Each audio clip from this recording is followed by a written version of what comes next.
best. I'm April. I'm going to be your nurse practitioner today. How are you doing? Good. How are you? I'm good. Thanks. So today we're going to do a head to toe assessment. Does that sound okay? Yep. Okay, go wash my hands. Okay, so I see the CNA. She already got your vital signs, blood pressure 120 over 80, pulse, respiration, O2 stat, all normal. Height and weight, same as last year, and BMI is within a healthy range. Okay, so I'm gonna go head to toe. I'm gonna say everything out loud as as I'm doing it. Okay, so looking at your skin, you can tell it's intact. No rashes that I can see, lesions, and I'll be inspecting that again as I'm checking other systems. A few excoriations, but nothing abnormal. I'm going to start with your head. So looking at your head, I don't see any bulges. I'm going to palpate. Okay, looking for tenderness and any abnormal bulges. Okay. Okay, hair is evenly distributed. Since I'm here, I'm going to palpate your lymph nodes, so your occipital, post-auricular, pre-auricular, tonsillar, submandible, submental, anterior cervical, posterior cervical, supraclavicular. Okay. No abnormalities there. Okay, so since I'm here, I'm going to go ahead and I'm going to feel for TMJ. Go ahead and bite up and down. Okay, side to side. This is also checking your trigeminal nerve, which is cranial nerve 5. Another way to check that is I'm going to check for dullness and sharpness. You're going to close your eyes, tell me right or left, and sharp or dull. And so I'm checking 3 areas on each side of the face.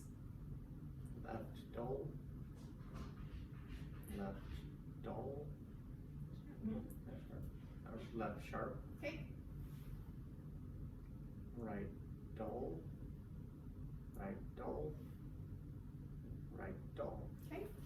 Great. So the CNA, she already checked your distance. And so that's checking cranial nerve 2, which is your optic nerve. We're going to check your near vision, which is also cranial nerve 2. So you're going to go ahead and cover one eye. You're going to tell me the smallest line that you can read. This is supposed to be about 14 inches away. 372 846. Okay, other side. 372 846. Okay. And then I'm also, so I will check your optic nerve when I do a fundoscopic exam.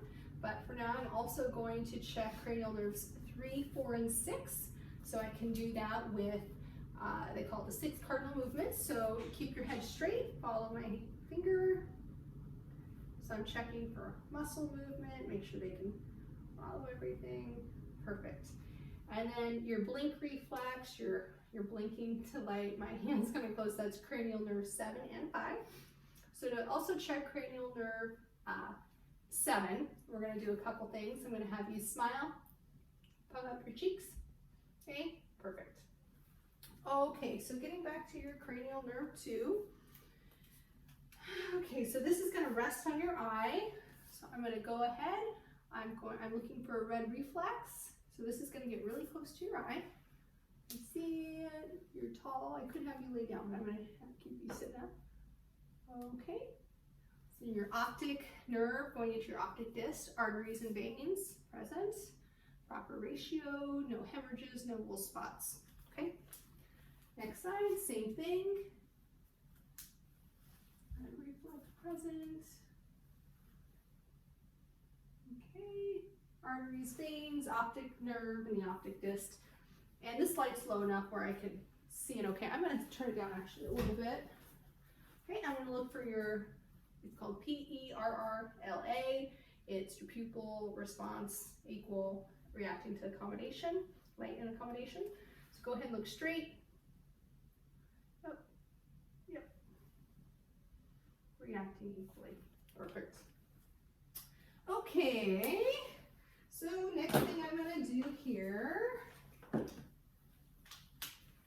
I eyes look good. Oh, one other thing I'm gonna have you do actually. I'm gonna check your peripheral vision. So go ahead and cover your eye. And you're gonna look for my fingers wiggling in the peripheral. Wiggling, wiggling, wiggling, Okay, other side, and you're keeping your head straight, so that's good. wiggling, wiggling, wiggling. Perfect. Okay. So now checking your ears. So your cranial nerve 8 is your acoustic, which is your hearing. So clearly your gross hearing is intact. Actually, what I'm going to do first is I am going to do a couple tests to check hearing. So the first one's going to be the Weber test. So with the Weber test, it's checking for conduction down your head. You should feel like a vibration and hear it slightly. It should feel equal. Yep. Okay, next one is the Renee test. I'm going to put this on your mastoid bone. Tell me when you hear it or when it stops. You should feel it and hear it. And be counting that. See how long it is. Stop. Okay, and then so that's checking bone conduction. You tell me when you hear this stop or when it stops. This is air conduction, and it should be about twice as long as the bone conduction.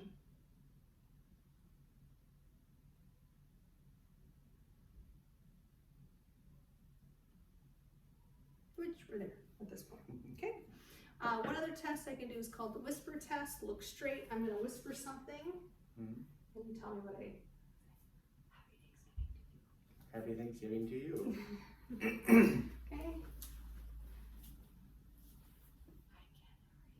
Hi Ken, how are you? Perfect. Okay. Okay, now checking inside your ears here.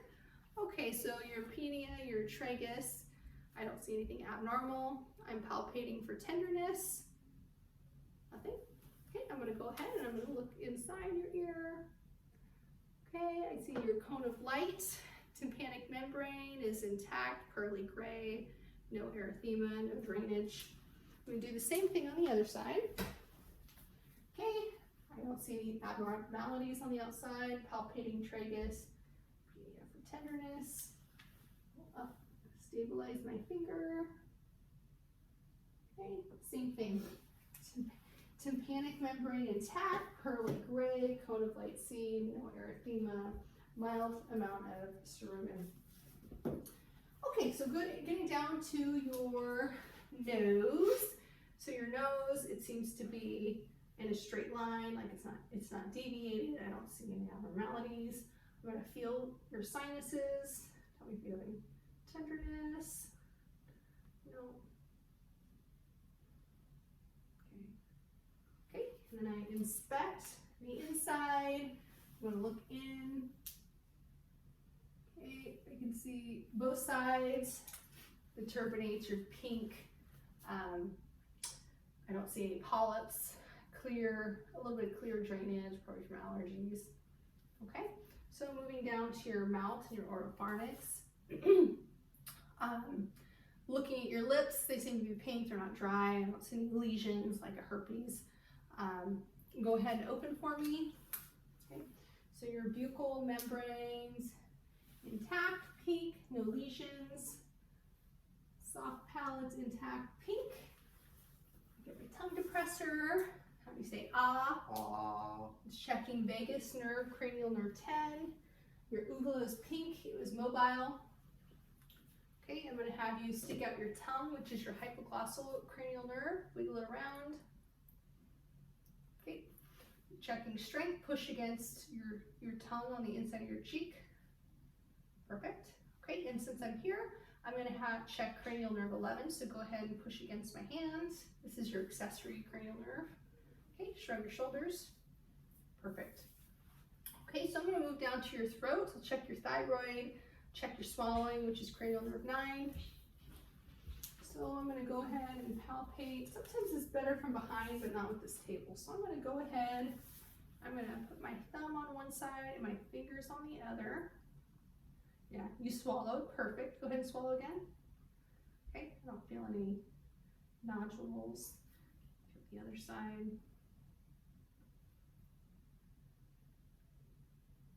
Okay, no nodules, swallowing. Go ahead and swallow again. Okay. And And then checking cranial nerve 9. No nodules, like I said, trachea is in the midline. I don't see any abnormalities with that.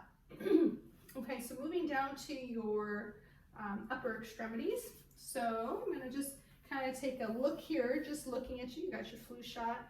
I don't see any abnormalities, any edema, any erythema, a little scratch there, a little ecchymosis. I'm gonna feel the area. So tell me any tenderness. No edema. I'm gonna check your epitrochlear lymph nodes, make sure they're not swollen. Okay. Tenderness, no deformities. I'm gonna check your cap refill since I'm here. Okay. I'm gonna go ahead and have you, I'm gonna check range of motion. So go ahead and lift your arms up, down, put your arm to your back, other side, arms out, wrists, move them around, hands, fingers. Great, now to check a little strength, go ahead and push against my hands, not too hard. Okay, other way. Okay, grab my fingers, perfect. Okay, so I'm gonna go ahead and I'm gonna move to your chest. So you can go ahead and lift your shirt up for this part. Okay, so I'm going to start in the back here. So looking at your chest or your back, I don't see any lesions. I'm looking at your spine. It seems to be straight and intact. I'm looking at your scapulas. They both seem to be level. If you were a child, I'd especially be checking for a scoliosis. I might have you bend over. So I'm going to go ahead and palpate the area, your spinous process, all along your back here. Okay. Any tenderness? Nope. Nope. Okay, so I'm going to go ahead and check for CVA tenderness. That would show like if you have any kidney problems, it would be painful. Ow. Doesn't seem to be anything there. Okay, so and your respiratory system, so that's what I'm also assessing while I'm back here. You're breathing normally, you're expanding. Go ahead and take a deep breath. Expanding equally. I'm looking for my hands to go up equally. I'm going to percuss the area. So I'm listening for like a hollow sound. I'm checking lung sounds. Checking your right lobe as well on the lateral side. Okay. And then I'm also going to check for your diaphragm expansion. So how I'm going to do that is I'm going to percuss down the area, and I should hear dole, dole. And then once, there it goes, or I should hear tympanic, and then it gets dole, so I'm going to go ahead and mark that. Find the second spot there, mark that. Now along the other side. Okay, mark that. Mark that. So measuring, it should be, my tape measure, 3 to 6 centimeters. Okay, which I see. And sometimes the right side isn't the same as the left because of the liver. Okay, so I'm going to go ahead and listen, or actually before that, I'm going to do one other thing called tactile thermitis. I'm going to have you say 99 multiple times. 99, 99, 99, 99, 99. And then on the lateral. 99, 99. Okay, and so what I'm doing for that is I'm listening for, or I'm feeling for vibration. It should be equal. If it's not vibrating, it could be like some liquid in there, something consolidating the area. Okay, so now I'm going to go ahead and listen. Okay, go ahead and just take a deep breath. Actually, up here you can pretty much breathe normally. When I get to the bases, that's where it's really important. Okay, and ideally you should listen to about 10 spots, 5 on each side, and then the lateral on the right middle lobe. So I'm listening for pleural rubs, pleural friction rub, rales, rhonchi, expiratory, any kind of wheezing. Okay, go ahead and breathe normally. And then your right middle lobe on the lateral side, which is clear to a circulation. Okay, so All right, so moving to the front, same thing. I'm looking, your respiratory rate seems to be within normal range. I don't see you're not using any accessory muscles. Your AP diameter is 2 to 1, which is normal. So I'm gonna go ahead and I'm gonna kind of palpate the area. Looking for any tenderness, any lumps or bumps. Which I don't feel any there. Go ahead and take a deep breath for me. So you're looking for that CVA expansion, which is normal. Okay, so I'm going to go ahead and listen, and again, ideally 10 in the front, 10 spots. Listen one side and then the other side in the same location.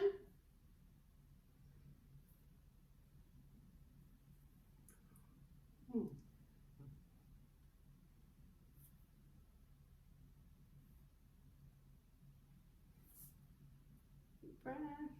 Okay. Then the right middle lobe.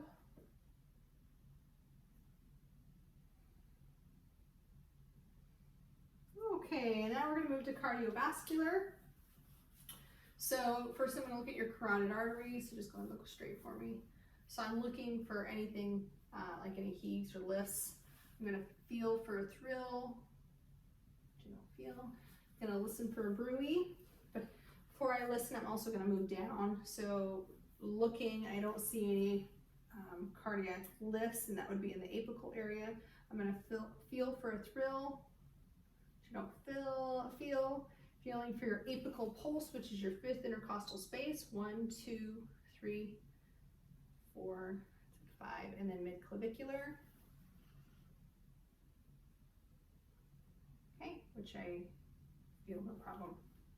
Okay, so go ahead and listen. So first, gonna listen to the carotid. Okay, use the bell. Okay, and then your heart sounds, there's 5.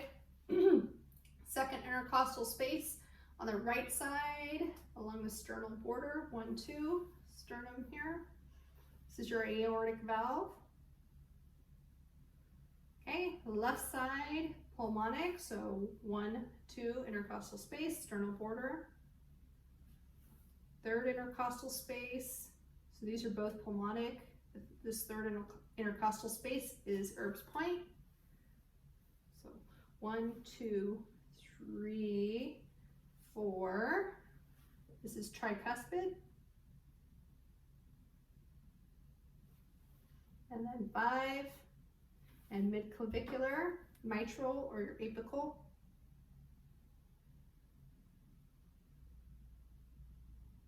Okay, and then repeat with the bell, same spots, 1, 2. This picks up lower pitched sounds with the bell, 1, 2. 3rd intercostal, 4th, and then 5th mid-clavicular. Okay, so I don't hear any clicks, murmurs, use regular rate and rhythm. Okay, so moving on down, we're going to go to your abdominal area, so you can actually go ahead, lay down and scoot on back. You can take that off because I need to do your abdominal. Okay, so moving, again, you want to get all the way up. Okay, so first thing I'm going to do with your abdominal area is I'm going to inspect it. So looking at it, your umbilicus is centrally located. It's not off to the side. I don't see any lumps or bumps. I don't see any evidence of surgeries, of scars. Okay, next thing I'm going to do is I'm going to listen to the area. So I'm listening for bowel sounds first. So the abdomen, it can be divided into 9 or 4 quadrants. For today's purposes, I only need 4 quadrants. So I'm going to start with the right upper quadrant, left upper, left lower, and ideally you should be listening to bowel sounds for a minute. and any abnormalities up to 5 minutes. So you're looking for hyperactive or hypoactive. A hypo would be things like if you just had surgery, I'd be checking for an ileus. Hyperactive could be, you know, a gastroenteritis. Okay, I'm also going to listen to your aortic artery. So that's going to be at midline, above the umbilicus, between the umbilicus and epigastric area. And I'm listening for any bruits, just like I did with the carotid artery.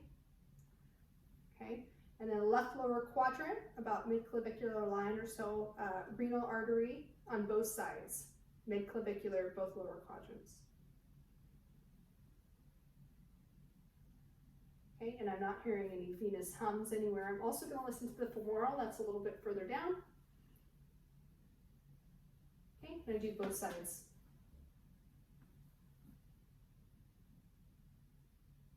Okay, so after listening, everything sounds within normal limits.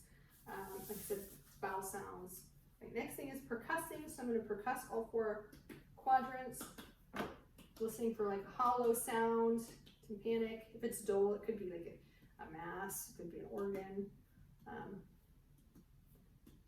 Okay, next thing I'm going to do is check for liver expansion. So I'm going to start about midline.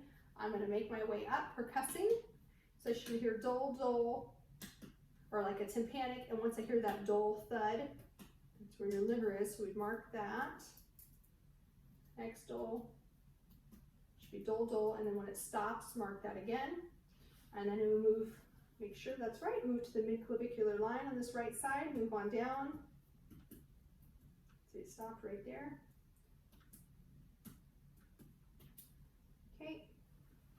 And my tape measure, so it should be about 6 to 12 centimeters in expansion, and or 6 to 12, and we're within normal range there. Okay, so let's see, next thing I'm going to do is palpate the area. So we're going to start with a light palpitation, feeling again for any masses, tenderness.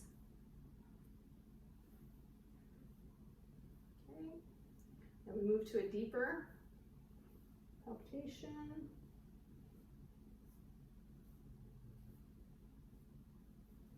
Okay, feels fine. I'm going to go ahead and palpate your liver. So I'm looking to see if it's going to go past this your rib border.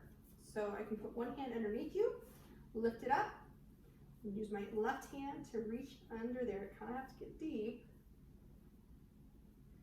So if I do, I don't feel it protruding out. If it was protruding out, it could be to severe liver disease or a pulmonary condition that's pushing it down. So I'm going to go ahead and do the same thing with your spleen.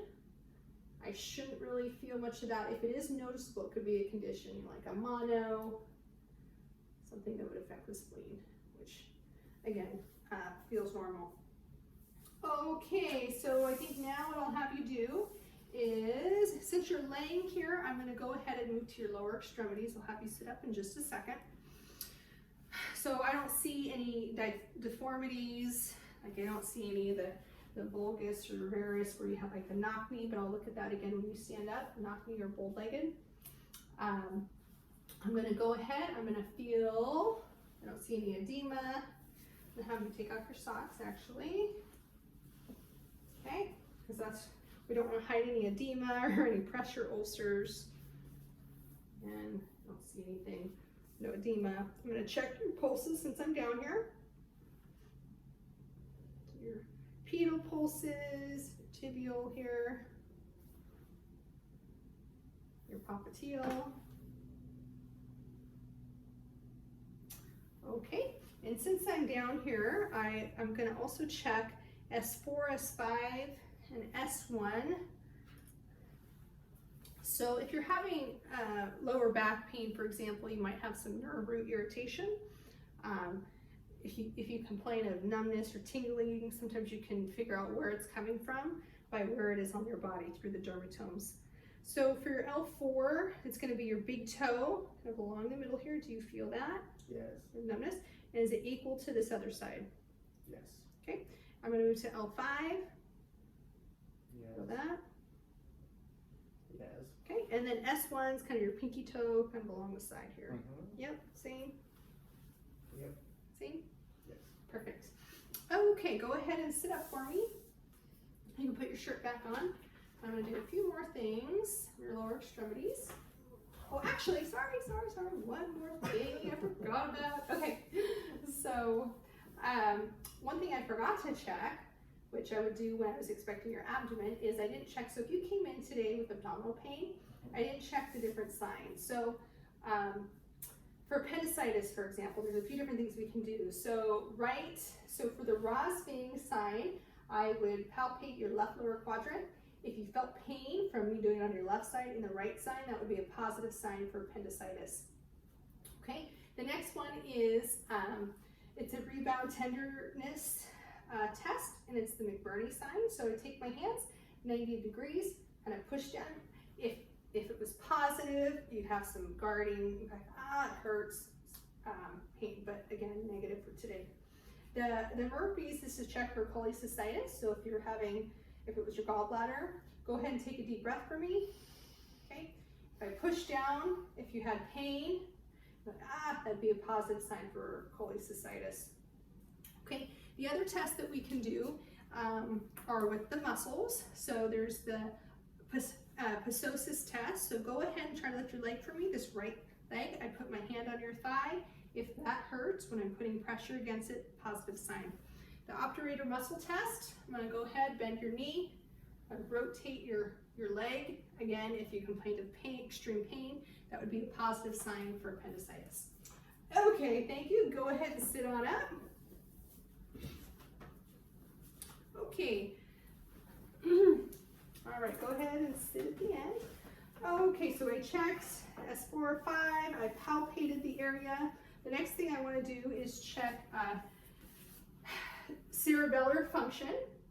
So I'm going to do that through a few different things. So first thing I'm going to have you do is have you touch your heel to your knee. Okay, you can do that, no problem. Next side. All right. Go ahead, touch my finger with your finger. Oh. Okay, next one. All right. And then finger to your nose. Okay, and we're going to do it with the other hand as well. Finger, finger, finger to nose. Okay, and if you had cerebellar disease, you'd have problems saying a lot of consonants together. So British Constitution, you might say British Constitution. You kind of space it out. Let's go ahead and say British Constitution. Okay, perfect. Okay, so we're also going to, and I'll do one more test when you stand up, but for now I'm going to check your DTRs. So I'm going to start with your bicep. So I'm going to go ahead, relax your arm, put my thumb, I'm going to find this tendon here. Okay, and I go ahead and, reflex. So I'm looking for a normal active reflex. So that was your bicep, now tricep. So I'm going to just relax your arm. So we rate it between 0 and 4. 0 would be non-reactive, 4 is hyperactive. Okay, and depending on how it reacts, we could determine if you had some type of disease, for example, or if a nerve was affected. Okay, so that was your tricep. The next one I'm going to do is your brachioradialis. So I'm going to go down here a couple inches, and you should see your thumb move. Okay, right, next side. So we're looking for a 2+. Okay, so we'll go ahead, tricep. Okay, there's removal, and then bicep. So looking for your thumb, brachioradius, okay? And then for your knee, for your patellar reflex, just want to feel for your patella, and you can actually feel the little tendon there, so go ahead and just make sure you're relaxed. Okay, we should got it. Okay, next one. Okay, and Achilles. All right. Okay, so we did that. So go ahead and lift your legs up for me. We're going to test some range of motion, whether your ankles, feet, push against my hands, try to push up against my hands, push out, push in. Perfect. Okay, go ahead and stand up for me. So I'm going to have you walk heel to toe across the room. I'm checking for balance. If you have cerebellar disease, go ahead and walk. You might have an ataxic gait. So someone with cerebellar disease, they're going to have a shuffling gait, and they tend to lean towards the side of their disease. So if you had a lesion, let's say on your left side, you might go towards your left side. So go ahead and walk on your heels. I'm checking for strength. And then go ahead and walk back on your toes. Okay? And then the last thing I'm checking for is pronator drift. This is the Romberg. Go ahead and stand here. Okay, put your hands first with your eyes open, palms up. Close your eyes. Okay, no pronator drift. Again, if you had an issue with that, you go ahead and lean off to the side. Okay, so I think that's it for today. Looks good. Thank you very much.